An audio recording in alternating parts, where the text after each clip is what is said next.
Thank you for watching Vanity Talk. Like and subscribe to join the conversation and the fam, and enjoy today's episode.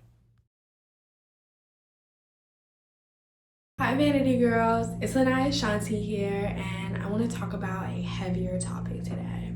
This kind of goes into my lore. I know you guys are kind of getting to know me a little deeper. It's got to look at trauma dump. Who doesn't love a good trauma dump? I do want you guys to get to know me in a much better light, and we will, but I feel very compelled to speak on this. In my last video, I dug deeper into me and my mother's relationship and, you know, how we got from a very bad place with each other to a very good place with each other. But I want to let you guys in on why it really was that me and my mom's relationship was so strained. You know, the deeper parts of it all, because I feel like it could really help people, and I feel like this is not really talked about, you know, enough within the Black community. So I want to be able to speak on it, especially I'm speaking directly to young women. My mom, like every other person, you know, eventually finds new love after your baby daddy, and she met her ex-husband, and he was very cruel to me, to say the least. I think that the problem with him was that he sought control, and I was just an easy target, if that makes sense. And as well as the fact that he never really wanted the kid along with the woman. You know what I mean? I feel like a lot of stepfathers kind of go wrong where they don't take time to understand that the child comes with the mother. The mother doesn't come alone. As much as you try to forget that the child's there, that's your new life now. You are now a father figure to this child. I really felt like he wanted to control me more so he could have more of my mom to himself, and that I wasn't a bother. He didn't want to raise a child. He wanted a child who wasn't going to come in the way of his relationship. And now that I'm older, I see that. I have found a newfound grace for him. I feel like, you know, he was young as well, and he just didn't know what he was getting himself into, but that still does not excuse the way that he treated me and treated my mother. What went on with him and my mother's relationship regarding to any forms of mistreatment, but I do know with myself, very young age, he just always was very aggressive. Whenever I got in trouble, he would kind of like take it out of proportion. He would just completely, he would completely blow it out of proportion, and I would have to like stand in a corner for hours on end, write paragraphs, you know, I will not do blah blah blah, I will not do blah blah blah 100 times over, 60 pages, like at the earliest age of like 6 to 7 years old. And that is when I learned that, you know, I might be a problem. He would constantly feed in my brain that I was a problem and that, you know, I wasn't worthy. A lot of belittling was involved. Then the sexual abuse came into the picture. I always had a bladder problem when I was younger, and also in the home that we were living in, my like room was it wasn't even a room, it was basically like a hallway, but that they turned into a room. Like I didn't have my own door, because the door to come into like our little mini apartment in the basement was through my room. So he would just always come in at night, and one night, you know, y'all know what it is. I don't really want to go into the itty bitty details of it. I'm already telling y'all everything, but this is really just to spread awareness around people who don't have a voice. I was belittled, I was violated, I was treated poorly, I had to sleep on a floor, for getting in trouble. Very inhumane, very weird, very scary. It was so awkward because I had a babysitter at the time, and she would come over and I would like go in my room, and like they would put the mattress on the floor in my room instead of in the living room. So it wouldn't look like I'm sleeping on the floor because CPS loves CPS, but you know. So I was sleeping on the floor. It was so awkward because she was kind of like, why are you sleeping on the floor? And I was just like, listen, lady. And one night she was so kind. She told me to lay on the couch with her, and I laid in her lap, and it was just such a heartwarming experience to know that someone cared. But he was just very manipulative. Some days he was having a good day, some days he wasn't having a good day. If he wasn't having a good day, the whole house wasn't having a good day. Very vindictive. He was just very selfish and very controlling, you know, mentally, physically, emotionally abusive. All that being said is the fact that anyone can go through stuff in their life. A lot of people have no idea the things that I've been through, and that's only a little amount of the things that I endured my whole childhood with that creature. It's just like, you just really never know what someone is going through. You truly never know who you're dealing with. After my mom left, the effects hit me like a bus. I was depressed. I wanted to harm myself. I wanted to end my life. It was terrible. It was terrible. And I don't wish that on anyone. I don't wish that on anybody. And I thought that if I became prettier, it would hide all of the things about me that I didn't like, or hide all of the trauma that I wanted no one to see. I thought that if I became attractive, that no one would look at me with pity anymore, because I was tired of people pitying me. I was tired of people looking at me like I was a hurt puppy. So I said, you know what, I'm gonna become beautiful, and no one is ever gonna question if I've ever been through anything. And I felt like that was kind of my way to mask all of my problems. But the thing is that it's a mask to your problems. It's not a problem solver. So I'm basically bullying myself to become prettier, forcing myself, still using the same belittling tactics, and it's only harming my self-worth in the process. So with that being said, if you are going through something, you need to work on it through the inside. Don't use external things to fix your problems, because it's not going to fix your problems. And I would love to say that the world is kind, but it's not.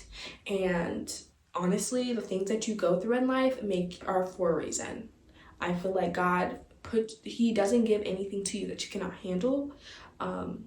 You are going to be 1,000 times stronger. And I'm not saying that it's your fault or that it's good that you went through something, but rather looking at yourself in a pity party type of way. Look at yourself as a soldier. Look at yourself as someone who made it out of your struggle, look at it as something that God put you through to get you to where you need to be later on in life. Because I promise you, if I didn't go through that, I probably wouldn't be as strong, I probably wouldn't be as charismatic, and I probably wouldn't be the person that I am today. You know what I mean? The reason why I even made this podcast was because when I was younger, I wanted to feel seen, and I wanted like a big sister, because I was an only child and I never had anyone to go to or run to with my problems.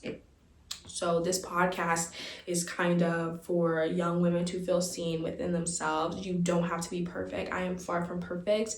I was a work in progress. Yeah. Like, everything that you go through in life is only going to benefit you 10 times, because God never lets you go unseen. You're going to get your justice in the way that your life is going to level up. Because good people who have had a bad hand are not going to get a bad hand forever. But if you look at yourself as a victim for the rest of your life, you are going to be looked at as a victim for the rest of your life. And I was tired of being looked at as a victim. I was tired of being looked at as a victim. I don't want to be a victim anymore. I don't want it to affect me anymore. I don't want to be a product of what he did to me. That's not what's going to happen here. So what I chose to do was put it in the past and try and revive a new version of myself. I'm still working on this new version of myself. I truly only started feeling like myself probably like towards the December to the beginning of this year. And it's not to say that I only just now healed from that. I probably healed from that like junior year, and that came with extensive amounts of therapy. I've been in therapy since I was 5 years old, and I will probably be in therapy till I'm 80 years old, because I'd rather talk to a professional about my problems than the blind leading the blind. Like, no thank you. So professionals is where to go. If you need to talk to somebody, I advise go to a therapist. It's not weak, it is not pathetic, it is actually way better, because your friends aren't going to get it. People who have never been through your situation are never going to get it. Therapists are literally there because they have studied these things and they deal with these problems on a daily basis. So you'll probably get a lot better comfort talking to a specialist than you will to your friends, babe. And that's just what it is.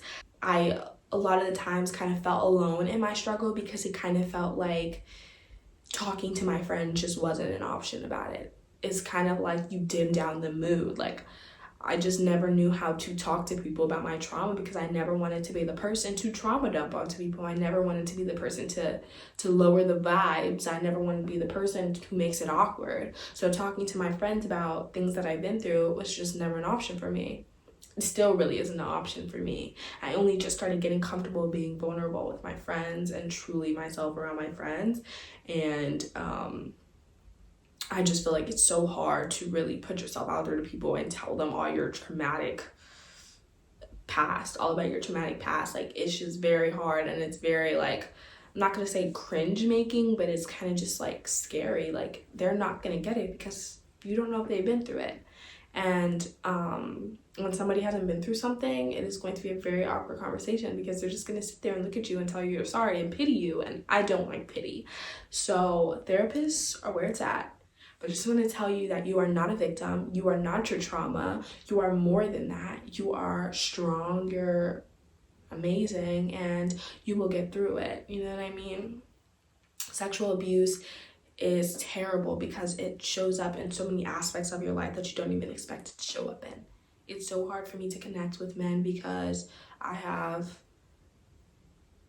just I'm not going to say I'm scared of them, but they're just capable of doing so many things, and you just really never know who you're talking to. You just never know who you're dealing with. And I feel like that has affected my vulnerability to the max. That has affected my ability to be vulnerable with people. Now, the mental and emotional abuse has probably affected my self-worth the most. I was very insecure, and nobody would know because I'm good at faking it till I make it, but I was very insecure on the inside. But the thing about me, how I knew I was different, because the way that I handled all of this stuff was so much different than I see how other people handle their things. I never took my insecurity out on anybody else. I was always so in my own world, to the point where the insecurity made me kind of bully myself into becoming better. Like, y'all don't understand how many self-help YouTube videos I've looked up. That's probably like all I watched at one point. Like, it just kind of made me I always knew I wanted to be better. I always knew that I wanted to be more than my trauma. I always knew that I was going to come out of it at one point, and I did. And I just want to tell everybody that going through trauma is not an excuse to put that on anybody else. At the end of the day, I hate to be the one to say it, but nobody cares what you've been through. And that's just the truth of life. The only person who's got to care is yourself and your family. That's the only people that you should be relying on when things like this happen in your life, are yourself and your family, because that's the only people who are going to get you. Sorry. Your best friend, I'm sorry. You need to rely on your friends. I mean, not your friends, your family and yourself. That's all. Because you're the only one who's going to get you out that hole. Literally. And I'm telling you guys the hard truth because I had to do it. I spent so many nights crying to myself on, why am I like this?